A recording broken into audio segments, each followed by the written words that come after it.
Hi friends, welcome back to Mahabharata series episode number 128. ఇప్పటి వరకు జరిగిన కథ ఏంటంటే, సంజయుడు ధర్మరాజు నుంచి వచ్చి ధృతరాష్ట్రుడితో మంతనాలు జరిపాడు. ఆ తర్వాత ధృతరాష్ట్రుడు, దుర్యోధనుడు, కర్ణుడు, భీష్ముడు వీళ్ళందరూ నిచుండగా వారు యుద్ధానికి సన్నద్ధమవుతున్నారు. వారికి 5 ఊర్లు ఇచ్చినా సరే, లేదంటే వారి దాటికి మీరు బలవుతారు అంటూ హెచ్చరించాడు దుర్యోధనుడు ఆ మాటలు లెక్క పెట్టలేదు. అప్పుడు భీష్ముడు లేచి కర్ణుడిని నానా మాటలు అన్నాడు. కర్ణుడికి కోపం వచ్చి, నేను భీష్ముడు ఉన్నన్న రోజులు యుద్ధంలోకి దిగను అని చెప్పి వెళ్ళిపోయాడు. ఆ తర్వాత అందరూ ఇలాగే మాట్లాడుకుంటూ ఉండగా చివరిలో ధృతరాష్ట్రుడు ఆ రోజుకి సభని వాయిదా వేసి, ఆ తర్వాత విదురుడు సలహా మేరకు వ్యాసుడిని ధ్యానించాడు. వ్యాసుడి సలహా మేరకు శ్రీకృష్ణుడి కోసం ధృతరాష్ట్రుడు గాంధారితో సహా ప్రార్థించడం మొదలుపెట్టారు.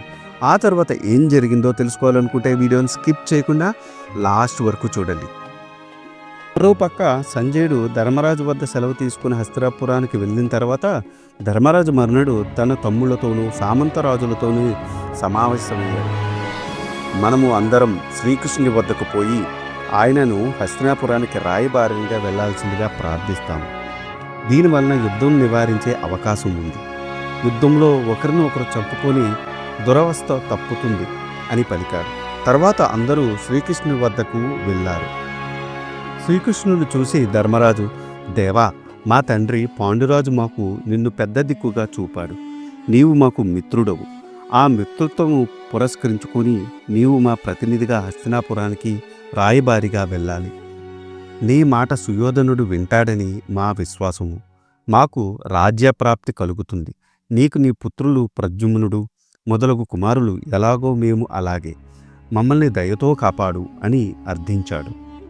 ఆ మాటలకు శ్రీకృష్ణుడు, ధర్మజ, నీవు చెప్పినట్టే చేస్తాను. ఇంతకు నేను ఏం చేయవలనో చెప్పు అని అడిగాడు. కృష్ణ, మా తండ్రి గారి తలుపు, ఆయన కుమారుడు సుయోధనుని నిర్ణయము సంజయుని వలన తెలుసుకున్నాము. ఆ తండ్రి కుమారులు చిత్తవృత్తులు సంజయునికి బాగా తెలుసు. మాకు రాజ్యభాగం ఇవ్వకుండా మంచి మాటలతో బుజ్జగించాలని చూస్తున్నారు. మేము వారు చెప్పినట్టు అరణ్య అజ్ఞాతవాసాలు పూర్తి చేసినా వారు మా మాటను మన్నించడం లేదు. మా పెద్దనాన్నగారికి కుమారుని మీద దురాభిమానము. తన కుమారుని వక్రబుద్ధి మాన్పలేకున్నాడు. ఇంతకంటే మాకు ఆపద ఏముంటుంది చెప్పు. మా తల్లి, బంధుమిత్రులు ఆనందం పొందేటట్టు ఇరుపక్షములకు సంధి గావించే విధము తెలియక ఈ ప్రకారం చేతగాని వారిలా పడి ఉండటం పౌరుషమని అనిపించుకుంటుందా? వాసుదేవ, నాడు నిండు కొలువులో అందరూ ఊనిచుండగా 5 ఊళ్ళు ఇచ్చినా చాలు అని పలికాను కదా. అది యథార్థమే. కానీ ఆ సుయోధనులు నేను అడిగిన 5 ఊళ్ళైనా ఇస్తాడో లేదో తెలియదు. కానీ ఆ మాత్రం దానికి యుద్ధం చేయడానికి నా మనసు ఒప్పడం లేదు. నాకు రాజ్యం అక్కర్లేదు అని నేను ఊరుకున్నా నన్ను ఆశ్రయించుకున్న వారికి కూడు గుడ్డకు కొరత ఏర్పడుతుంది కదా. కాబట్టి కౌరవులకు మాకు ప్రియమైన ఒప్పందం అవసరం. కృష్ణ, వారు నాకు విరోధులే, పరాయివారే. కానీ వారిని చంపాలని నేను ఎందుకు కోరుకోవాలి? యుద్ధం తప్ప వేరే మార్గం లేదా? మరో మంచి మార్గం లేదా?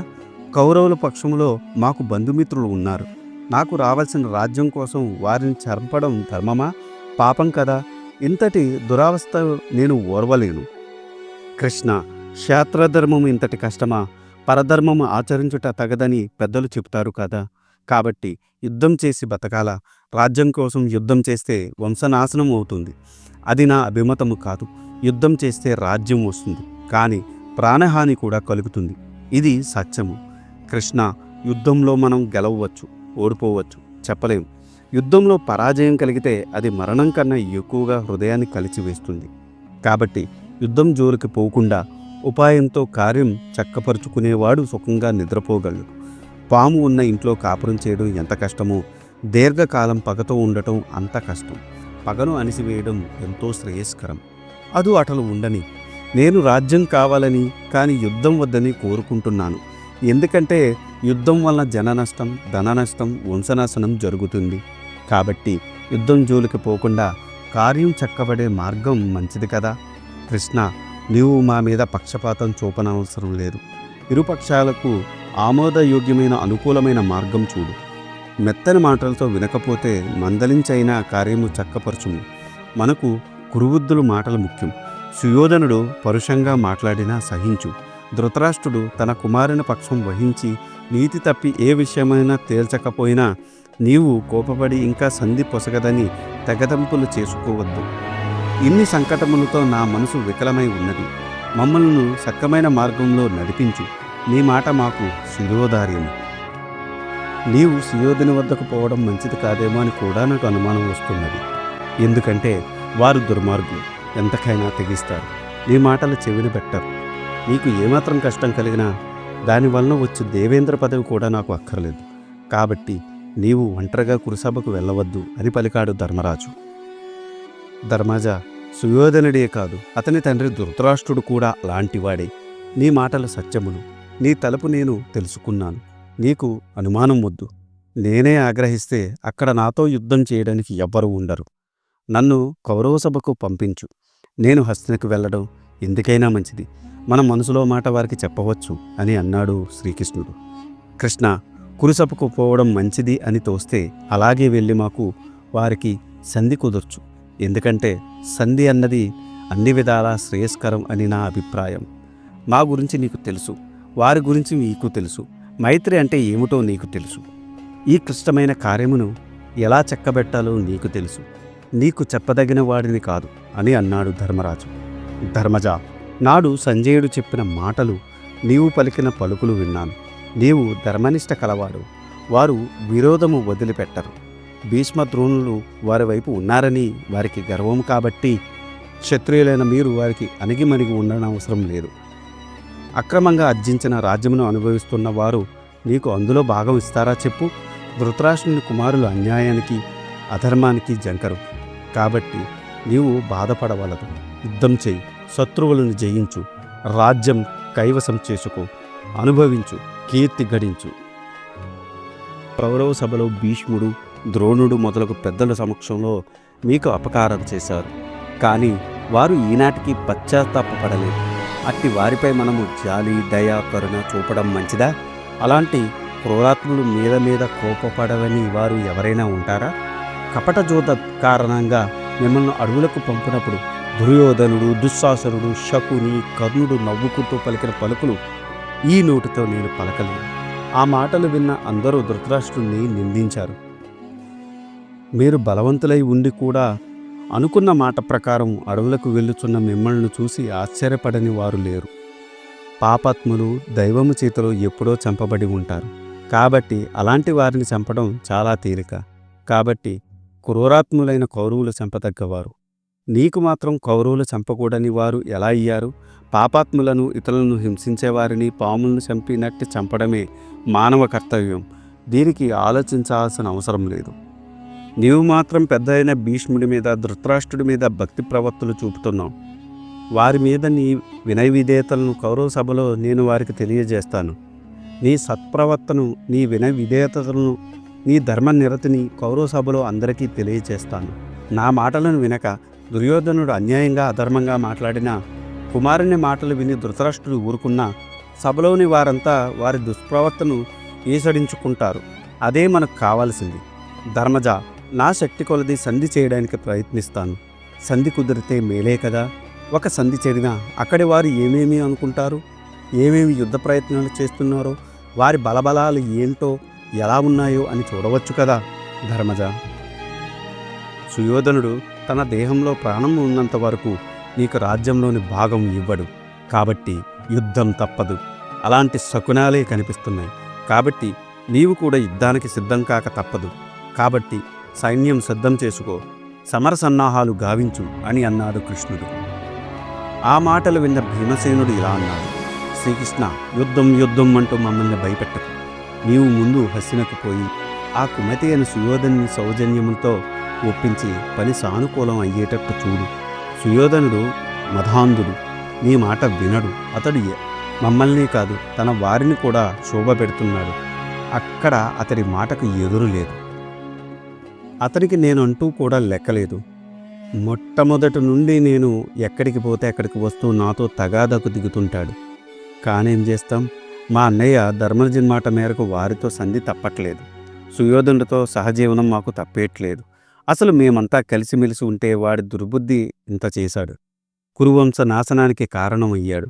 కనీసం నువ్వన్నా వాడికి బుద్ధి చెప్పి దారిలో పెట్టు. కృష్ణ, వాడు చచ్చేంత వరకు మారడు.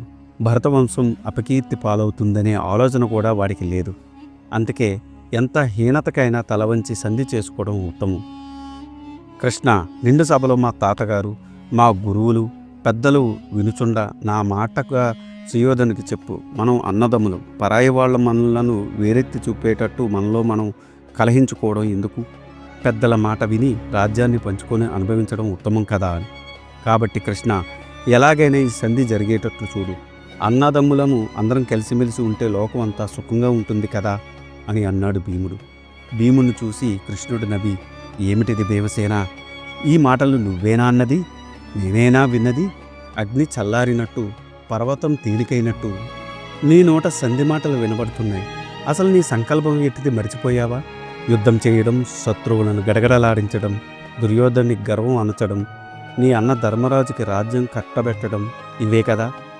భయం అంటే ఏమిటో ఎరగని నువ్వు ఇలాంటి పిరికి మాటలు ఎలా మాట్లాడుతున్నావు? ఈ పిరికితనం నీకు ఎవరు నేర్పారో అంటూ నవ్వాడు శ్రీకృష్ణుడు. భీమునికి కోపం వచ్చింది. కృష్ణ, పెద్ద పెద్ద మాటలు మాట్లాడవద్దు. మా అన్న ధర్మరాజునికి మాటకు మేము ఎన్నడూ ఎదురు చెప్పము. నా శక్తి సామర్థ్యాలు ఏమిటో విచారింపక నువ్వు ఇలా మాట్లాడడం భావ్యం కాదు. అవసరమైతే భూమి ఆకాశాలు ఏకం చేస్తాను అని అన్నాడు. దానికి కృష్ణుడు భీముని చూసి, భీమా, ఏదో పరిహాసానికి అన్న మాటలకు అంత కోపం ఎందుకయ్యా? నీ శౌర్యము నాకు తెలియదా చెప్పు?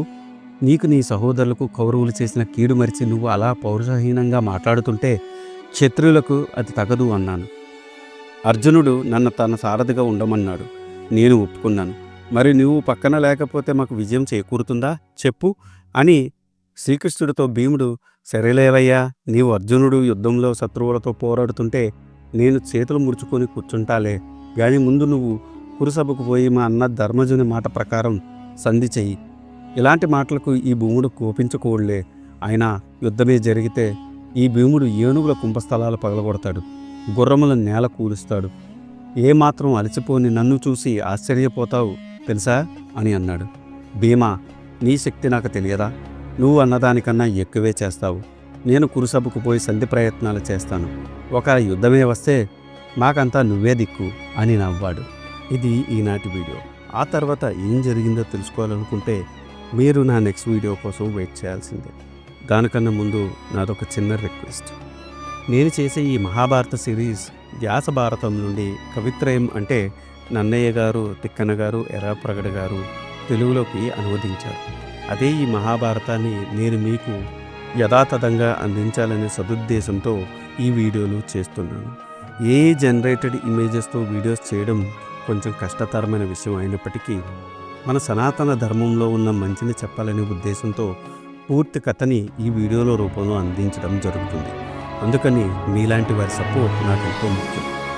మీరు నన్ను సపోర్ట్ చేయాలనుకుంటే జస్ట్ మీ అభిప్రాయాన్ని కమెంట్ల రూపంలో తెలియచేస్తూ, లైక్ చేస్తూ, 10 మందికి షేర్ చేస్తూ మన ధర్మాన్ని 10 మందికి అందేలా చేయాలని కోరుకుంటున్నాను. ఈ వీడియో కనుక మీకు నచ్చితే do like, share and subscribe. Thanks for watching. జై సనాతన ధర్మం.